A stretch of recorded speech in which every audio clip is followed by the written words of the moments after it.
Hello and welcome to EPR with your favorite environmental nerds, Nic and Laura. On today's episode, Nic and I discuss airplane movies, and that is movies on airplanes, not the airplane movies. We talk to Daniel Hill about the Environmental Defense Fund, Open Door Climate, and career advice. And finally, we're talking about energy a little bit today. So let's talk about lightning. A single lightning bolt unleashes 5 times more heat than the sun. Wow. Yeah, that's Bolts crazy. are released. They superheat the air to almost 30,000 degrees centigrade. Wow. Yeah. Also, like 54,000 Fahrenheit. So there you go. Just in case you fun fact, I wouldn't be able to tell you how hot the sun is. Also, power unleashed by lightning bolts is equivalent to detonating a ton of TNT. That's crazy. Yeah. And sometimes people survive getting hit by those. That's They do. something. I've met people. That's really crazy. Yeah. All right. Well, you know, people. Hit that music.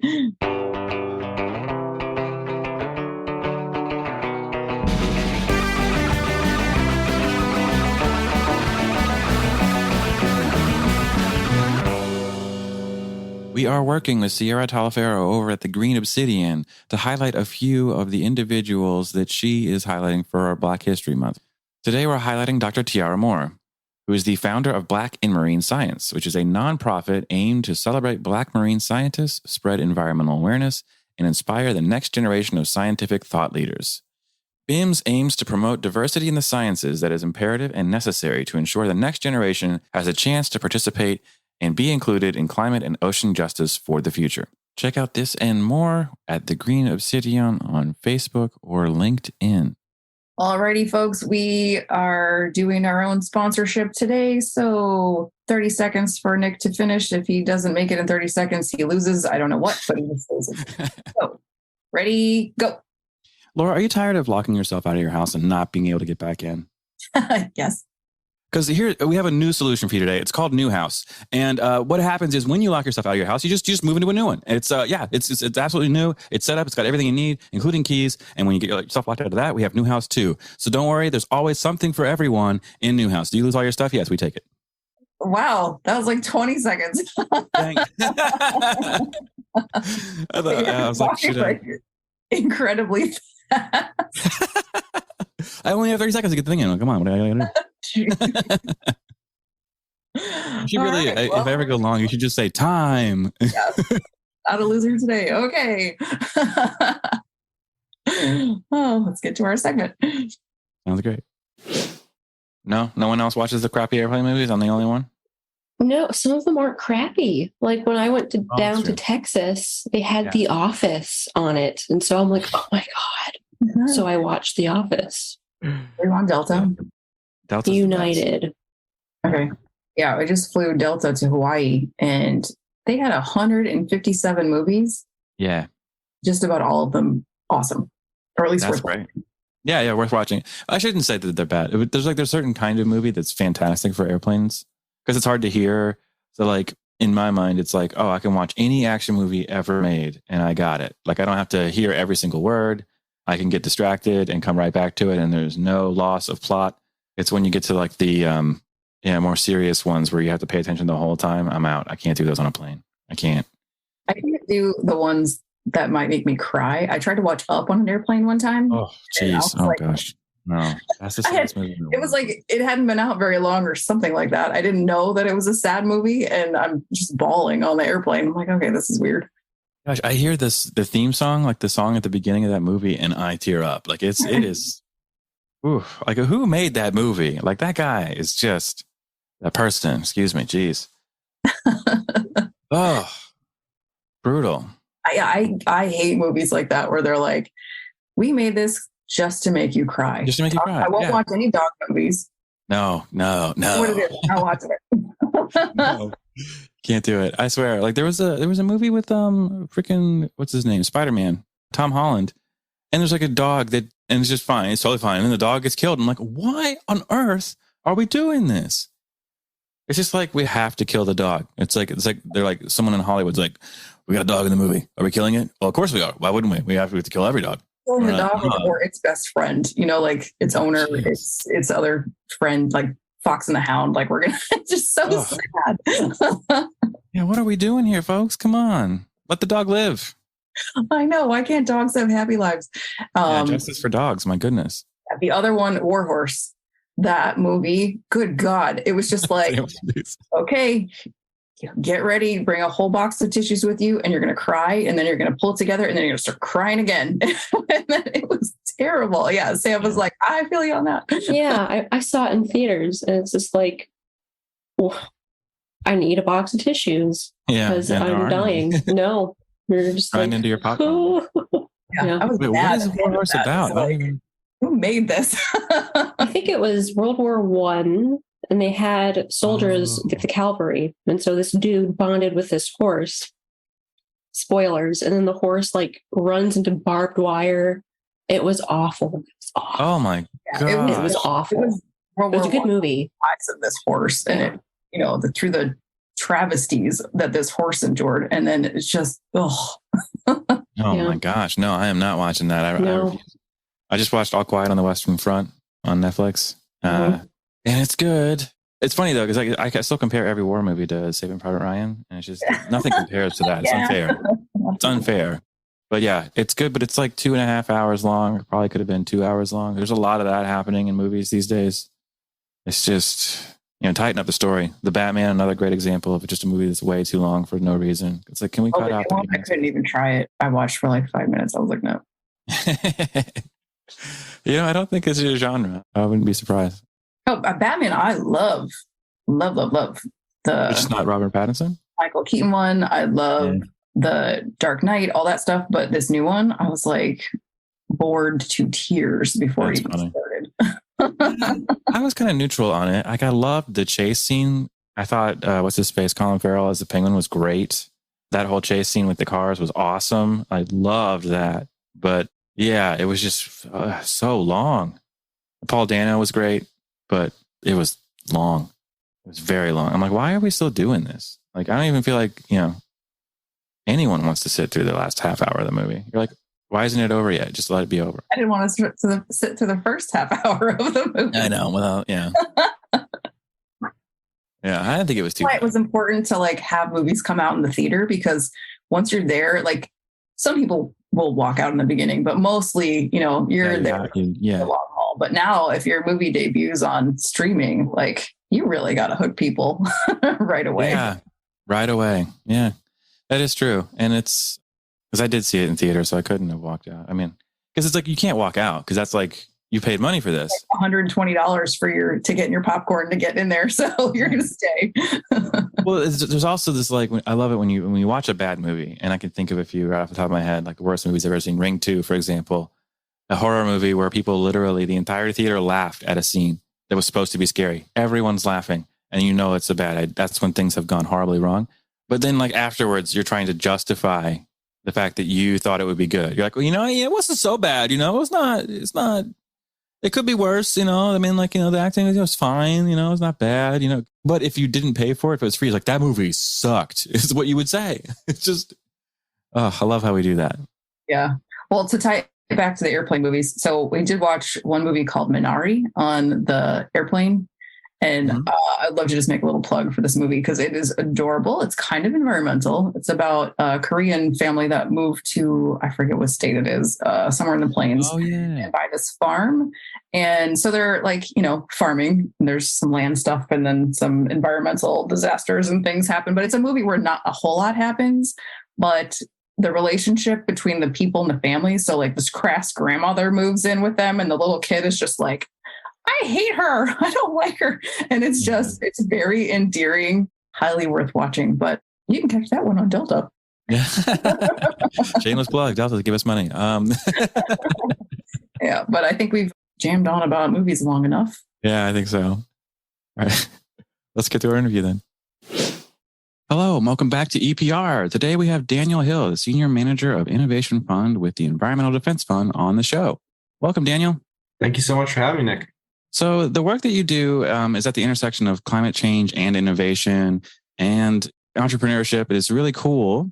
And I also love the Open Door climate initiative you have. And I can't wait to talk about that. But first, what is the Environmental Defense Fund? The Environmental Defense Fund is a global environmental nonprofit that's been around for 50 plus years now. And they do just a range of advocacy on behalf of the environment. So science, policy, corporate partnerships, kind of the spectrum of ways that we can advocate on behalf of the environment. And we've been operating in multiple regions now for quite some time, and really kind of in the past couple of years, really taking more of a people focus to the work, which I think is an exciting direction that I think a lot of folks need to go. Okay. So what do you mean by people focus? Yeah. So, I think it's really easy sometimes to get caught up in the policies and the technologies and the science, and sometimes lose a little bit of sight of like the people that are either affected by those things or driving those things. So the work has started to shift a little bit more towards, what can we do more with community groups? What can we do more on equity and justice, that these policies that we're talking about really bringing voices to the table early on in the process. So a bigger focus on not only how does this affect people, but also how can people get more involved throughout the process. Oh, yeah, that's great. And how did you get there? How did you find the fund and then get a job? So I started a nonprofit years and years ago called Green Impact Campaign. And it just kind of came out of my own personal frustration. I went to school to study energy. I did not feel like I knew what that meant when I got out of college. Like, what does a job in energy look like? And on my first internship, I learned how to do an energy audit for a commercial building. And I remember in the first couple of weeks, I was like, this is super important to know. And like, these are real skills. And then in the same breath, I asked my manager at the time, like, what about small businesses? Like, there's a bunch of those out there that could be a huge collective impact. And he kind of laughed in my face. And, it hurt. Sure, it hurt. But no, it was like a really important kind of step for me to look more into small businesses. Anyway, fast forward, and I started this nonprofit that trained students to do energy audits for small businesses specifically. So kind of like this experiential learning opportunity for students that can't afford to take the time to do a full internship, aren't studying energy necessarily, just like a really simple way for them to learn how to do an audit and actually do one. So the larger goal was really kind of, can we empower the next generation of climate leaders that might not necessarily be on that track yet? And it turned out that some of the students going through my program were also going on to the Environmental Defense Fund's Climate Corps Fellowship, which embeds graduate students in large companies to work on sustainability projects.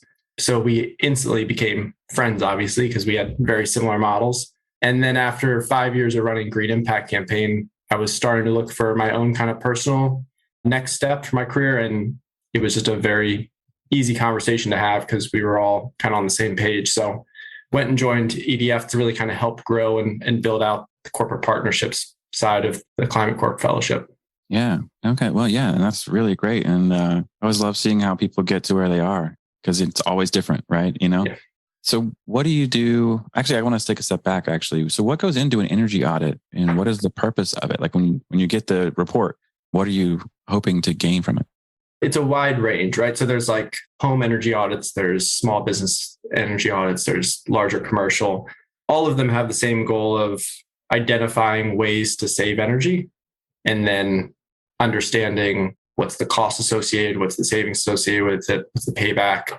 So it's like an assessment of where you're losing energy in cost standpoint for a lot of businesses, and then ways to actually improve your energy efficiency. So when I used to do consulting and work on these larger commercial buildings, there would be tens and dozens of pages of reports that I'm convinced no one read. Like there's no way, there's no way anyone read those. Right. But they would flip to the one page that showed like the breakdown of the savings. And they would pick a couple and be like, great, let's go with those. Yes. But for people with home energy audits, usually it's a little more simple where it's like, you got these light bulbs you can change out, put this filter on, upgrade your thermostat to this, and you might save, 10% on your next bill. Right. Yeah. Which, is still impactful for families. Absolutely. Absolutely. Especially small businesses too. I mean, that was the big thing. We were seeing on average small businesses saving 20%, and that's huge for a small business. 100%. Yeah. Because it's already a challenge. Like owning a small business is hard. Yeah. So anything you can do to help that. Yeah, that's great. And so you're not you're at EDF now. and you're working with the Innovation Fund. So what's your role there and what is that? Yeah, the Innovation Fund it's very near and dear. So I actually helped EDF create the Innovation Fund and built it. A lot of it came from my own experience as a social entrepreneur and being part of different incubators. But the main idea behind it was, corporations have internal innovation labs, right? Can we find new products, new services, new ways to kind of have improvements in our business line? So we basically took that concept and translated it inside of an environmental nonprofit. So like, can we find creative new ways to advocate on behalf of the environment in more effective ways or more kind of cutting edge ways? So there's kind of two sides of it. One is we do quite a bit of just kind of capacity building. So training people on design thinking and prototyping and just new ways of brainstorming ideas and new ways of testing them. And then we also run an actual lab where we're giving out some funding so that people can pilot projects. We can kind of give them support throughout. But it's been really incredible to see, I think over the past 3 years, we've had somewhere around 100 new ideas that got generated, and around 40% of those have advanced to some kind of pilot, which is awesome to see. But it's just interesting to see kind of the range of how people take that, right? So sometimes it's a new way to do communications or marketing. Sometimes it's more of like boots on the ground, like can we do a community training program? Sometimes it's just taking existing science and translating it more into a commercial setting and testing that out. So it's been exciting to kind of see these ideas just kind of grow out of nothing and then just see staff just take over, which is awesome. Yeah. And truthfully, it's great you're in a place that encourages that, because that can be a really daunting thing to try to pitch a new idea to, your company. Because sometimes, initiative, innovation, it can be scary. So Absolutely. What suggestions would you have for people trying to do that exact thing, pitching a new idea? And then we'll get into some more of that innovation and how you get sparked by that. But how do you get the courage to do that? Yeah, I'm going to lead with a book recommendation. Actually, there's a book called Start Within that does a great job of kind of talking about how to take a idea and kind of move it through your organization to get it realized.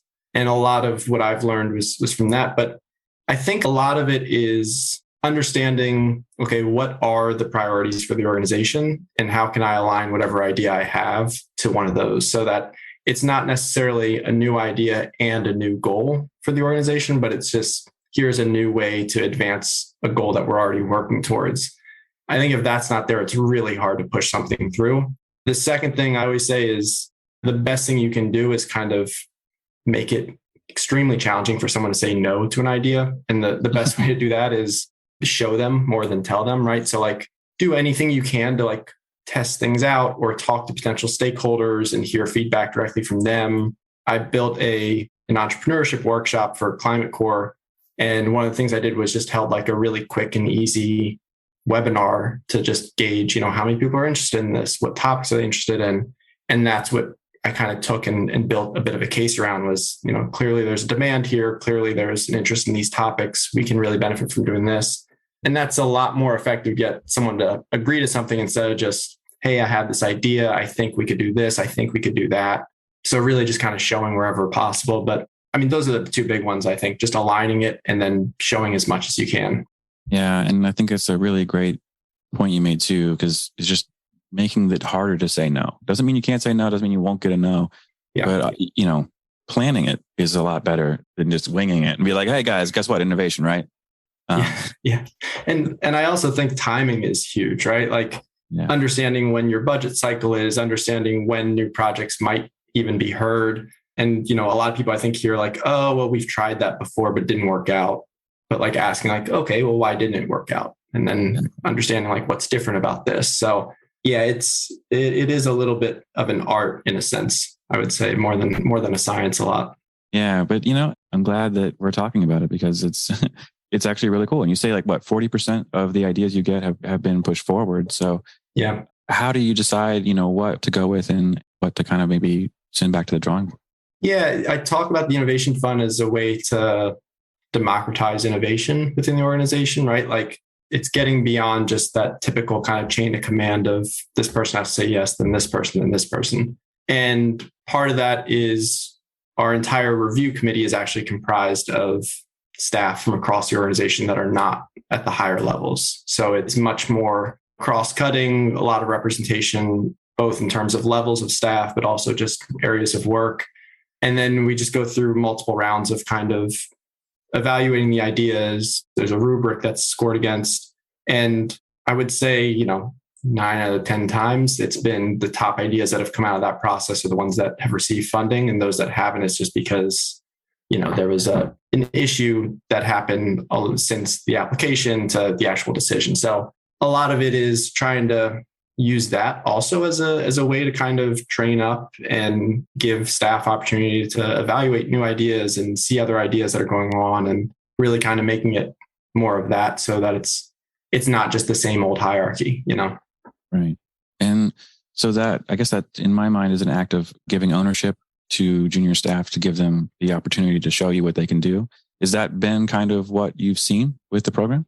Yeah, I think so. We've been hearing really cool stories of people that have, even slightly switched roles or even gotten promotions because of, they could prove, hey, I led this project. I, had a great idea. I followed it through. It had great results.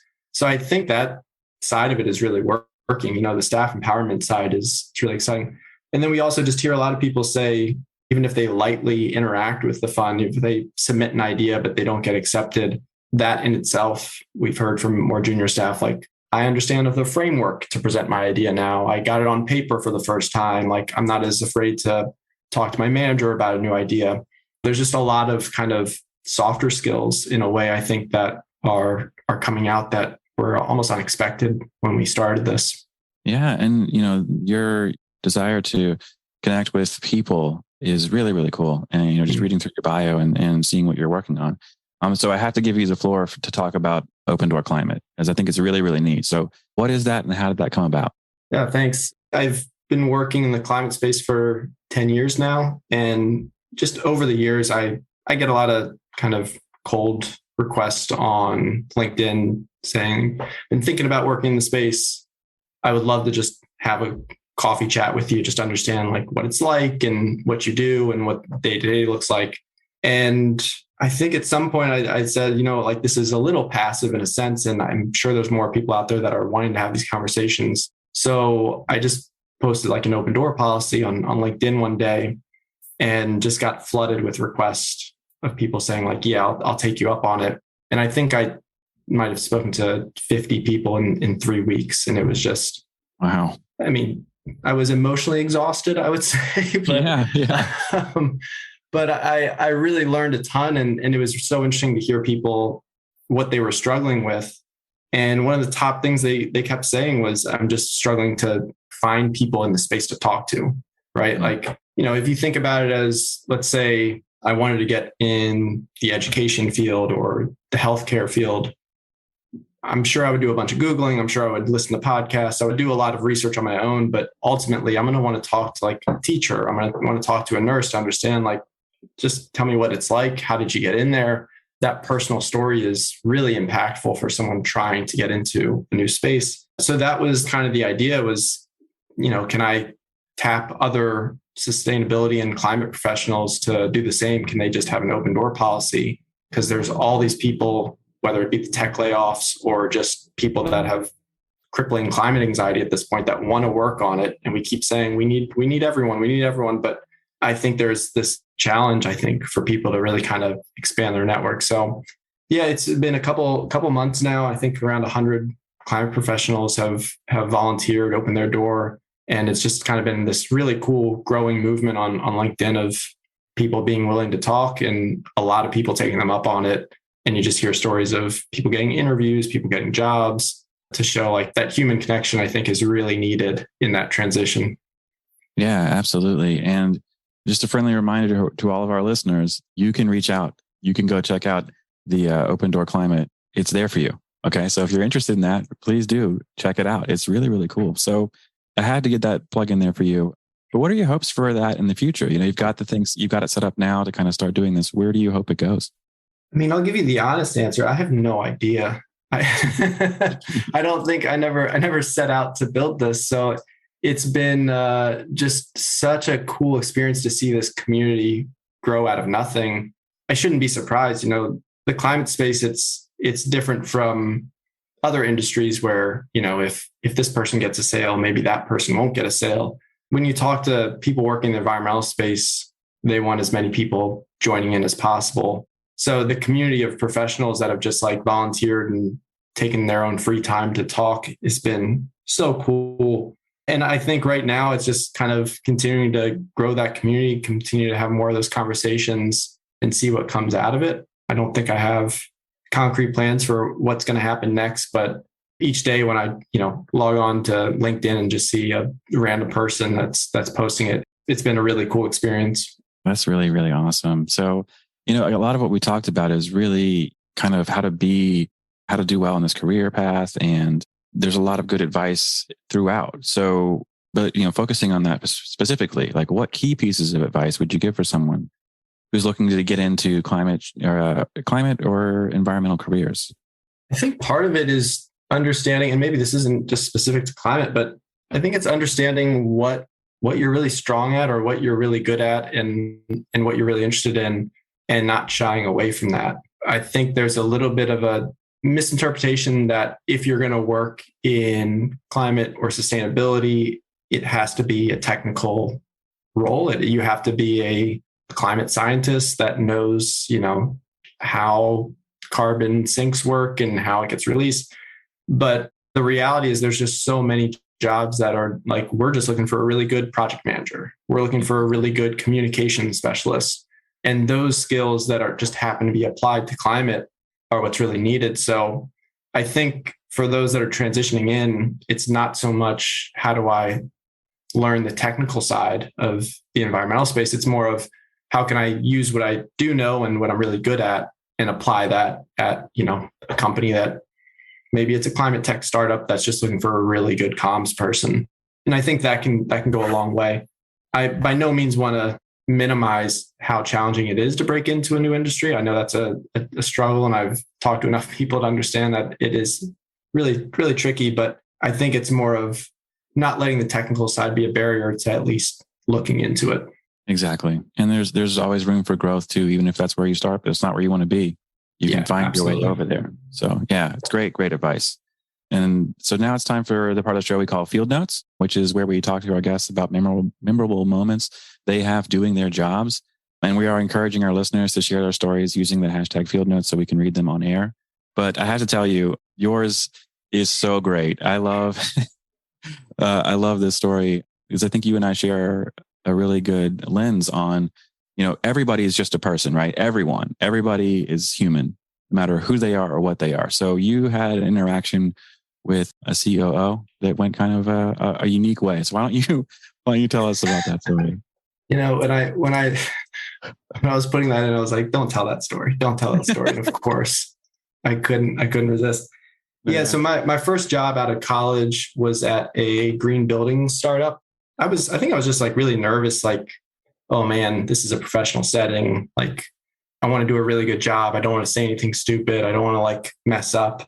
And my boss happened to be this just super old school guy. Like he came out of retirement to take this role, and he like had a very, very strict viewpoint on like whether people should have facial hair in the office, like always tucked in shirts, like pretty by the book in that way. So me being like this brand new person in the workforce, it was very intimidating in a way. And like, I just didn't trust a lot of my own thoughts at times.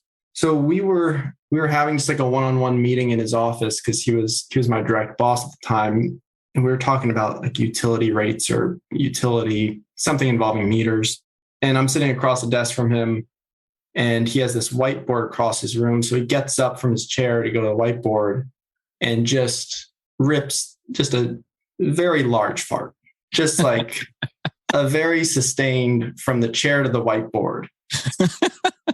And it's one of those things, and he just doesn't acknowledge it, right? Like there's no acknowledgement of it. And then the rest of the meeting, I don't know what he said after that. I couldn't tell you one thing he said after that. Because the rest of the meeting, I just sat there being like, did it actually happen? Did I imagine that? Like, yeah, right. Because he's not saying anything. Yeah. He's not saying anything. There's no way that that's just happening. You just nope. And, it was a lot to reflect on after the meeting, but I kind of had this realization after it that like, oh, he's just some guy. Like, he's just a person. He's human too. Like, I'm not working with professionals. I'm working with humans. Like, everyone is just kind of getting by and being a person. And I think for some reason that like really broke down a wall for me where I didn't feel quite as like tense, and I felt a little bit more relaxed. And I kind of noticed my personality started coming out a little bit more, and I would trust my own opinions a little bit more. Right. And it also helped that, I came to find out that he had no idea what he was talking about, because he was coming from a completely different space and trying to fake it for longer than he should have, I think. So it was like a really, I'm shocked that it was such a learning opportunity, but no, that's great. It was a big turning point that early in my career to be like, okay, maybe I know more than I think, or maybe I should trust myself a little more than I thought. Yeah. And it's a brilliant point. I mean, I've worked with people all over the place, and I remember there's a guy I worked with who was really, really just, easygoing, charming. The second the CEO showed up, just ghost white. I'm like, what are you doing? Go talk to him. He's like, well, I can't. I'm like, okay, well, I will go talk to him. He's just a person, right? It doesn't matter. You can connect with people in so many different ways. So I love that messaging. I'm glad that guy's fart can bring you lessons too. Yeah. It's great. It's farting to save the world. There we go. So one other thing I thought was really interesting, you're not a journaler, but you are a tracker in the truest scientific form. You tracked what makes you happy for 2 years. And that seems like so wild. So how did that work, and what did you learn? Yeah, it was a really great experiment to do. Yeah, as you said, I'm not a journaler. I've heard the benefits of journaling for years and years, and I always tried to do it, but I just couldn't get myself to do it. And then I got in this habit of doing these like 30-day goals where, you would pick something up for 30 days. And at the end of 30 days, you would decide to kind of keep that or not keep it. So like, walk to work or not eat candy or whatever it was. But it still felt kind of like one-off. I didn't really understand if it was helping or not in certain ways, or if I really liked things. So I was curious to actually understand, like, okay, these like smaller habit changes that I'm doing, like what's actually making me happier and what's actually just me feeling a sense of accomplishment for doing something. Right. So I built just like a really basic Google form that at the end of the night, I would always fill out, and I would just, it was like 30 or so habits that I would do every day. Did I hang out with friends? Did I work out? Did I read? Whatever it is. And then I would just rate how my happiness level was for that day between 1 and 10.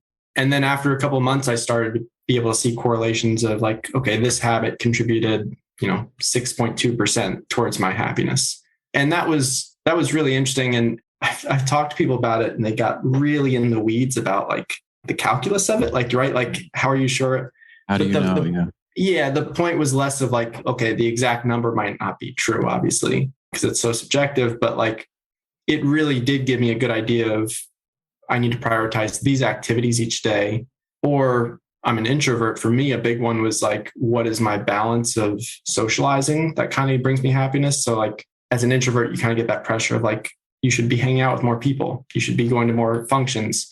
But like through this tracking, I learned like, actually there's a sweet spot. Like if I go hang out with friends, 2 or 3 times a week, it's great. If I do more than that, I actually have kind of some diminishing returns, so to speak. So it was just a really good way to kind of like self-reflect, learn a little bit more about myself. There's so many top 10, habits to be happier out there. And I think what I learned was like, no, it doesn't work that way. It's just self-reflection. Like that's how you understand what's going to affect you and what you need to prioritize. Yeah, 100%. And you're an individual, right? You are not the same as everybody. There can be trends that are true, but yeah, you are your own person. And we've talked a little bit about, introvert, extrovert type person. And it's funny, we love to put things in boxes, right? You're either this or that. And the reality is exactly what you said, right? Like 2 or 3 times a week for you to hang out with friends, it might be a lot to somebody or not nearly enough to someone else. So were there any other things like that you learned along this process? Yeah, I think this is going to sound really small, but I learned that for me, I think a big one is always reading, right? Like everyone's New Year's resolution. There's just so many, like, I'd like to read more. But through this, I actually found out that, especially when it comes to like nonfiction and learning, I much more enjoy learning and acquiring that from podcasts over reading. Maybe it's because I'm a slow reader. Maybe it's because I like the transition of walking and listening. But like that was a really refreshing one for me because that whole pressure of like, you should be like that little voice of being like, you should be reading more. You should be reading more. Right. Kind of got a little bit more quiet because I was like, actually, I should keep listening to like more podcasts. Like that seems to be doing really well. So that's like a small one where, you know, again, like you hear over and over, like this is a thing you should be doing, but you kind of got to understand like, yeah, I'm not a great reader. Maybe that's a problem. Like, maybe I should just accept that and move on. But that was really interesting.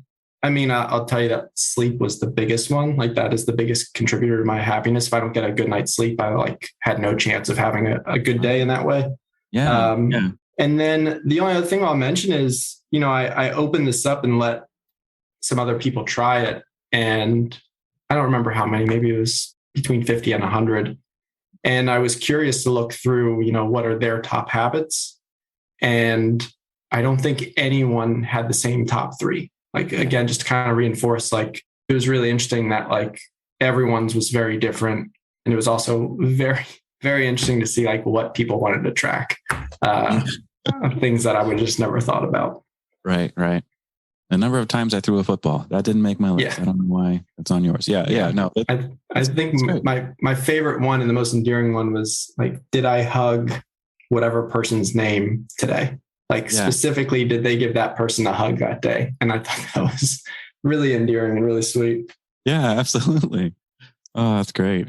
Well, it's funny. We talked a little bit about this too. I want to ask you more directly, the negative voice that we have in our head, right? The ones that, you have to read more. You have to do this more.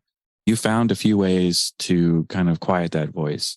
Do you have any advice for someone who maybe doesn't want to do like, you know, the blog every day, or any other tips for kind of, you know, letting go of that negative voice? Yeah, I wish I had something more poetic, but I do think there's like that constant conversation between the voice in your head is not necessarily the truth. And I think it's really hard to sometimes distinguish between that.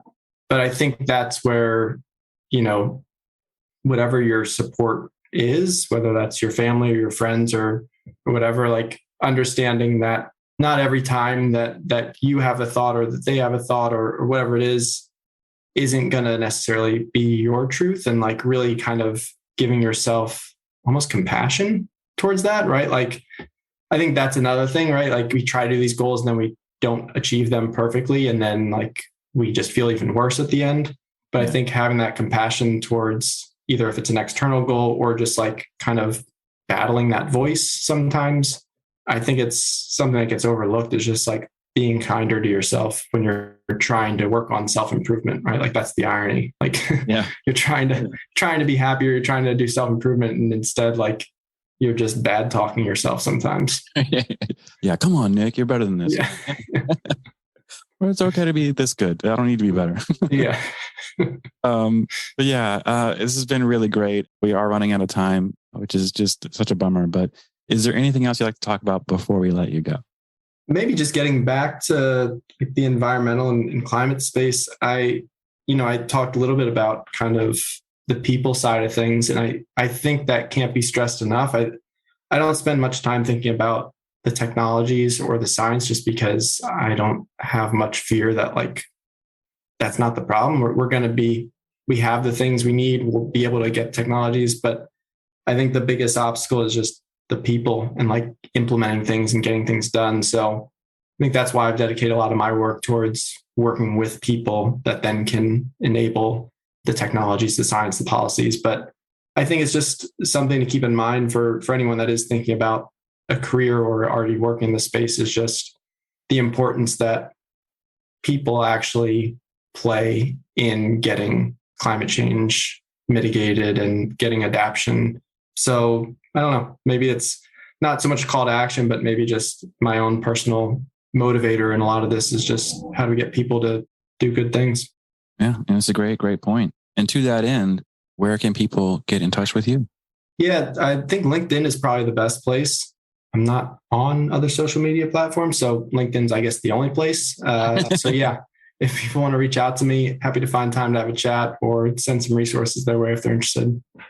Heck yeah. And one last plug I'll give you for opendoorclimate.com. Go check that out too. So thank you so much, Daniel, for being here. I had a great time.